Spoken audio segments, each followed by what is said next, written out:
শনিদেব খারাপ হলে কিছু জ্যোতিষী কিছু টোটকা বলছেন, যেমন রাত্রি 8টা থেকে 10টার মধ্যে চৌরাস্তার মোড়ে গিয়ে আপনার প্রিয় চপ্পলটি আপনি সেখানে খুলে আসবেন, আর পিছন ফিরে তাকাবেন না, বা মানে বাড়ি ফিরে চলে আসবেন, এরকম বলছেন। এতে আপনার শনি ঠিক হয়ে যাবে।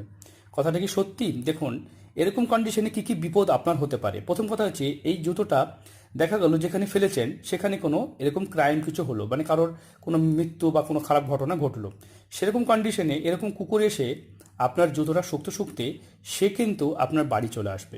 বাড়ি চলে এসে কি হবে, আপনার তো ডিএনএর সাথে ম্যাচ করে দেখবে জুতোটা আপনার।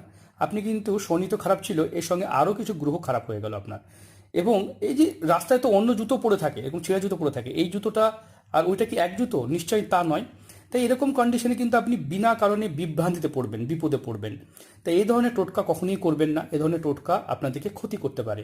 বা অনেক জ্যোতিষী, অনেক মানে অনেক যারা তান্ত্রিক আছেন তারা কিন্তু এরকম চপ্পল বা অনেক মেয়েদের পোশাক আশাক নিয়ে অনেক জ্যোতিষী ক্রিয়া, মানে অনেক দেখা যায় যে তন্ত্রক্রিয়া শেখেন, শেখার জন্য এই ধরনের জিনিসে ব্যবহার করতে পারেন। সেই ক্ষেত্রে যদি আপনার মানে এখানে দেখা গেলো ছুঁচ ফোটানো, পিন ফোটানো যেগুলো হয়, তাতে আপনার যদি ক্ষতি হয় তার জন্য দায়ী কে হবে? নিশ্চয়ই সেই জ্যোতিষী হবে না। তাই এই ধরনের টোটকা যেসব জ্যোতিষীরা বলছেন তাদের থেকে সতর্ক থাকবেন।